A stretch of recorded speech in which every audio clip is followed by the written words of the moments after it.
Hey guys and gals, this is an update on my Mirage area. If you want to see how all these buildings got painted and how all of these lights got hooked up, then you need to watch this video. Coming right up.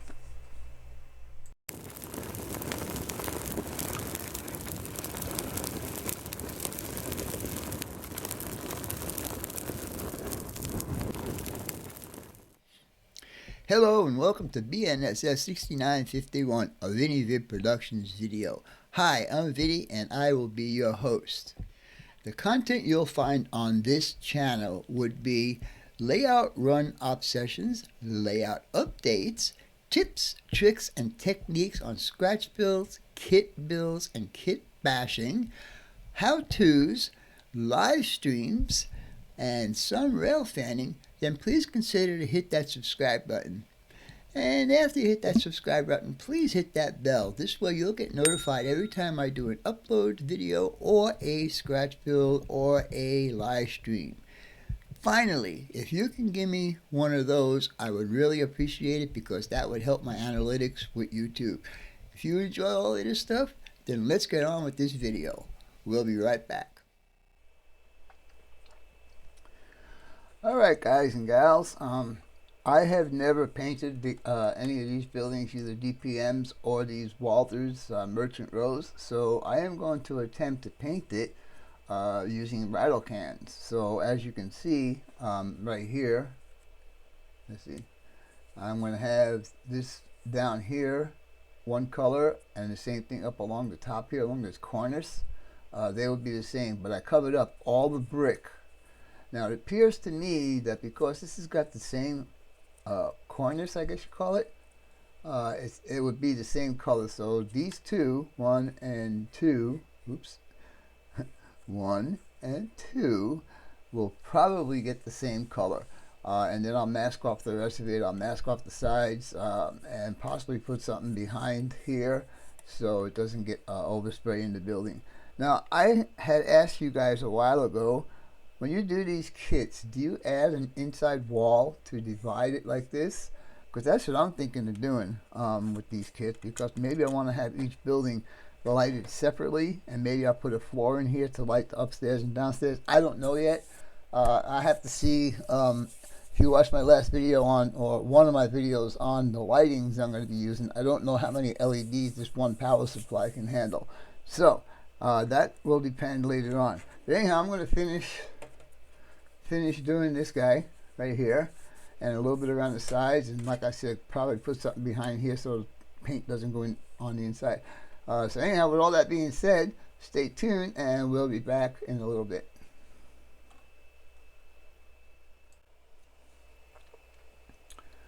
Alright guys, as you can see, I have it all masked off right now, and I decided to do the second building a different color just to give me some variety up on the top there. So the color I chose to do this first set of windows and doors and cornice is going to be this Rust-Oleum, and it's called Colonial Red. So I'm going to take this out to my garage and go ahead and give this a squirt, and we'll come back in when that's done, and we'll continue on. So stay tuned and we'll be back in a jiffy. Alright guys and gals, so here is the first building that I have done, and this is the one that I changed the color on. This is the oxide red, and then we have I think this was a stone gray, and then this one here was a smoky beige. All the windows, it takes a couple of hours to tape all of this off, but you know what, I could never get it as good as what this came out like. I just don't have a steady enough hand. Anyhow, we did the sides, and of course this is all, the brick is all got to get painted because you can see that there's a little bit of difference in color right there.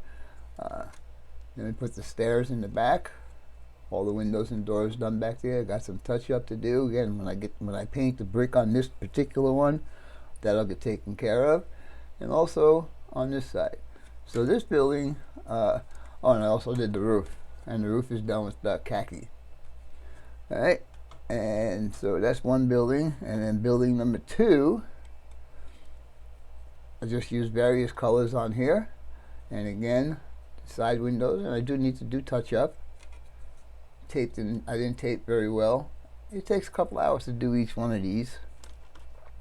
The third building, however, I'm having a problem with. Now this building here is going to be, what I did was I changed up what I was going to do. I painted the entire building in this dark, it's called True Blue, and I'm having problems having this building actually stay together. Number one, as you can see, this guy is broken here, and I can't tell you how many times I have glued that. Now let me tell you, you know I'm a stickler about glue and paint, so this building was actually put together before it was painted. Also, with the turret part, one of these panels is not made right because it's just crooked, and I can't get it to stay on the building either. Anyhow, I'll work that out and see how it's going to work out. So stay tuned, and we'll show you a little bit more what's going on with this project. We'll be back in a few minutes. Alright guys, we're going to go ahead and switch gears right now, and I'm going to show you what I am going to do to get my street lighting all installed and stuff like that. So, a lot of you guys might be asking why I use a secondary foundation. Now this is the reason for that is because I use styrene for my roads. So if I took the normal foundation that they give you in the kit and put it alongside the road, there'd be absolutely no curb. So to overcome that problem, I added this piece under the factory foundations, therefore giving me a rise and giving me a curb. Now again, that's the way I do it, and I do it that way because I have the plastic to do it. Another thing I'm going to be doing is adding these street lights. Now I want to be able to put this on the layout, secure the secondary foundation to the layout, secure this extra sidewalk that I put in. The reason why I put this extra sidewalk in there is because if I took the lamp and put it, let's see, we'll just take this lamp over here and put it up against the building on the sidewalk that comes with the kit, it's like really too close to the buildings, I would think. Well, you guys can't see that because my big fingers are in the way. So I want to move it out, and it gives a little more distance between the light and the buildings, which I think is going to look a lot better. These pieces, all of these pieces will get secured to the secondary foundation. I will go ahead and drill the holes here, and then I'll put this on the layout, and I'll secure it loosely with 50-50 water and white glue. This way I'll be able to remove it when I want to, but yet it'll be stationary enough for me to mess around with it. Anyhow, with all that being said, I'm going to go ahead and drill these holes out and go ahead and paint this the same color as the rest of it and secure it to the foundation, and we'll see how that works out. Anyhow, we'll be back in a little bit. And by the way, when I get done with all of this, I'm going to put it all on the layout and show you what it's going to look like. So stay tuned, and we will be back in a little bit. This Vinny Vid production brought to you by Yankee Dabbler. For all your model railroad needs, check out Yankee Dabbler. Don't forget, 7% discount with BNSF 6951. And by Highways and Byways, awesome street graphics for your roads and streets on your model railroad layout. If you guys are looking for sophisticated model railroad electronics, Logic Rail Technologies has what you need. For a 5% discount on certain items, use code BNSF 6951. Alright guys, now it's time for the next step on your layout. Trees! I have been dealing with Bob for 7 years now, and he does excellent work on his trees. So if you need some trees on your layout, check out Long Shadow's Trees. Tell him the cuz sent you. Alright guys, we're back on the El Mirage area again, and as you can see I have my building set here. Now what I'm going to do is I'm going to start installing street lamps, but before I do that I want to show you a little something here. These are the choices I have, oops, let's turn it that way, for the street lamps. Now the first one, this one here, measures out at 26 feet, and I think for this type of a street lamp it should be no more than like 15 feet. I've never seen these. I've never paid attention about any of these. So I have these ones here, which are more prototypical, more modern, and they measure out to be 20 feet tall, which to me seems to be a little bit more prototypical as far as height goes. So the reason why I had that piece of tape there is because this little guy, this little, I guess you would call it like a stanchion, he'll slide right off of here. Anyhow, what we're going to do is we're going to start drilling out the holes here on the extended sidewalk that I did, which looks pretty good, by the way. This sidewalk will have, besides the lights, will have some trees and stuff like that to dress this area up. Anyhow, we're going to go ahead and do that. Now, I measured these to be out at 50 feet apart. That might be too close. I am not sure. Let's see, where's the 50? This is the 50 here. Let me get my ruler just to make sure we're going to drill in the right place. All right. So I'm starting at the first expansion joint, and we're going to measure 50 feet, which is this guy right here. Okay, that's what I thought it was. All right. So what we're going to do is this tubing that they use to do this light. Let me just take the light off of here and do it this way. This tubing that they used on the light right here is really tiny. I mean, it's less than 1 millimeter. I had a hard time finding a drill bit to fit this, but I came close. This is like a 0.9 millimeter, and I came close as far as the size goes. So let's see if it works. So we're going to take my handy dandy drill, and by the way, you probably can find this on my Amazon page. And this is exactly a 0.9, at least that's what it says when I measured it with this guy. So here we go. With this guy. And by the way, this building has LEDs in it already, so maybe later on I'll show you guys what that looks like. Anyhow, we're gonna go here, and we're through, and now we'll do this guy.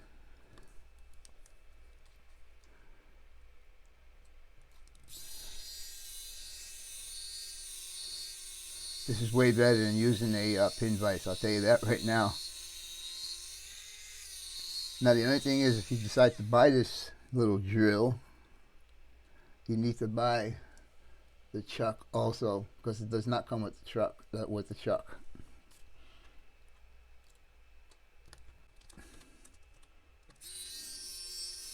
I'll set this up on some sort of a platform to show you guys what it looks like. There you go, we're through. Just got a forward and reverse on here also. All right, we'll do the next one. And these lights are also measured 2 scale feet from the curb to the light stanchion itself is 2 scale feet.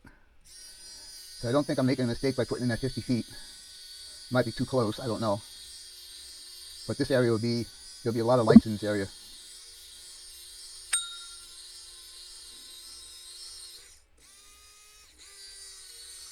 The only thing I don't like about this drill is that the RPM is really slow, really slow. It's actually meant to be a screwdriver. I think this is through. I think that guy is through. And here is the next one. And I won't bore you with the rest. I have to do 2 more sidewalks, and I'm not going to do those right now. I'll just do this one and show you what it's going to look like.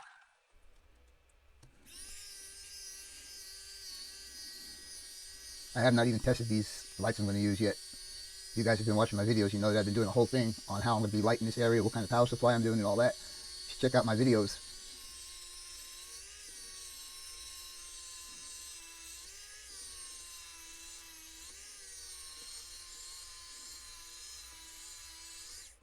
I've used this drill several times, and yeah, I think we're in. The battery seems to last, so I'm glad about that. All right, so what I'm going to do now is I'm going to pick this up and try and put these lights in. Now these wires are even smaller. I don't know if you guys are going to see these wires this way. How tiny they are. Come on, camera, focus. Well, this is not an autofocus, so but anyhow, they're tiny as far as compared to the LEDs I was using. So anyhow, let's see if I can fish this through here and see if I can get it to stand up and see what it looks like. So Let me fish this through and then I'll be right back. Alright guys, what you're looking at right now is how I'm going to hook up my street lights. And as you can see, I got those copper strips I showed in one of my previous videos. This piece of plastic right here is just underneath so I can see what's going on. I have not ever worked with wires this small, so you'll have to forgive me if my head and hands are in the way and all that kind of stuff. Anyhow, I don't know how I'm actually going to use this piece. I don't know if I'm going to put it under the sidewalk and just leave it like that, or put it under the road and leave it like that. The reason why I'm saying that is because what I'm going to do is to make another at least two more of these, and drill holes on either side and run my feeder wires on each side, and then this one would feed the one that's next to it, which would be the fast food places, and then the gas station, and then on this side, on the opposite side, is another two more rows of buildings. And that's it. So I'm thinking that this might work as a bus per se, rather than running wires and soldering to wires and so on and so forth. Anyhow, what I'm going to be doing right now is I am going to be soldering these wires on here. I already did the first one, and the first one works. So I'm going to go ahead and do the second one. Now these are not mounted. You got to remember that once this is on the layout, whatever holes I need to drill, I will drill. And that's another good thing about doing it this way. I won't have to drill a hole for each one of these guys. So we'll see how this is going to work out. This is all an experiment to me. I'm trying to do it the best way I can. So stay tuned and we'll see how this is going to work out. Alright guys, how I'm going to attack this is I went ahead and I tinned all of these wires. Now, I noticed the first time I used this copper stuff that I put too much heat on there, and the adhesive actually lifted up. So I'm not doing that way. What I'm going to do now is I'm actually going to put more flux on these wires and just touch it to here. And I also lowered the temperature on my soldering iron. So with that being said, let's get going.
Alright guys, so there you go. They're all wired up. I don't know if they're going to work, but we're going to give it a shot right now.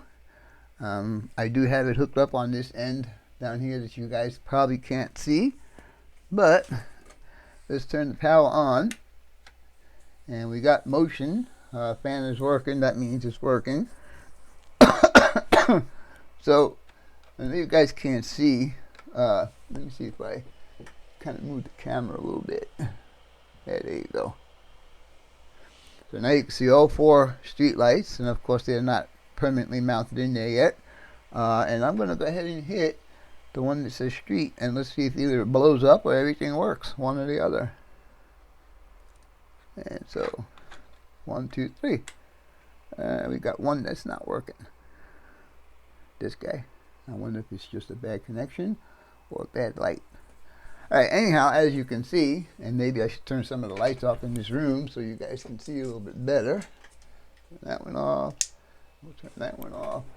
And we'll turn that one off.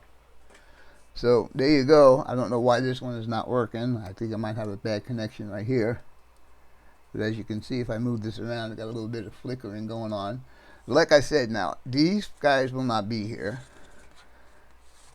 So you got to imagine this now. This is laying on, let's say, on the road, or where the road's going to be, and I just take this as if it was the road and just laid it on top of there like that. Or the other alternative I got is to actually slide this under the sidewalks. Anyhow, we'll have to see how this is all going to work out. I need to figure out why this guy is not working, and we'll go from there. I don't think there's going to be too much more left on this video. So with that being said, thanks for watching, and as always, your questions, comments, input, subs, shares, and likes are always welcome. For now, that's all, folks. BNSS6951, a Vinny Vid Productions video, out for now.